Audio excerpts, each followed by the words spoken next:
Now let's say that you want to write the equation of the line when you're given 2 points, such as here. We've been given 2 points. We have our first point here and our second point here.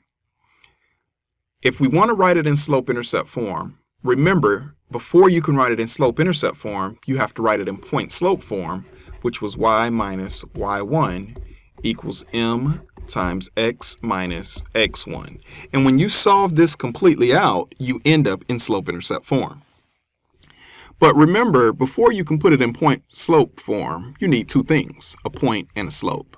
Well, we got 2 points, but we have no slope. So we need to use slope formula to find our slope. You recall that, y2 minus y1 divided by x2 minus x1.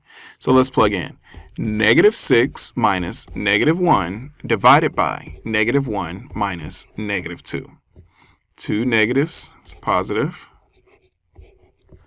So I have -5, 1. My slope here is -5. So we have our slope and our point.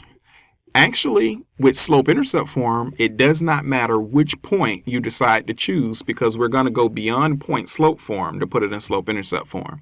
So as long as your math is right, no matter if you use the first point or the second point, your answer will still be the same. I, because I'm a very literal person, will stick to the first point because the equation says x1, y1, so it just makes sense. So my point is going to be -2, -1. All right, so let's plug in. Y minus y1 equals m times the quantity of x minus x1. 2 negatives, positive, 2 negatives, positive. So y, and that's not a negative y, that's just a y, plus 1 equals -5 times the quantity of x plus 2. So now I have my equation in point-slope form. Now, remember, the original directions was to put it in slope-intercept form. So we need to go a little bit further, and we're going to have to distribute this 5. So -5 times x is -5x. -5 times 2 is -10 equals y plus 1. Subtract 1 from both sides, and you're left with y equals -5x minus 11.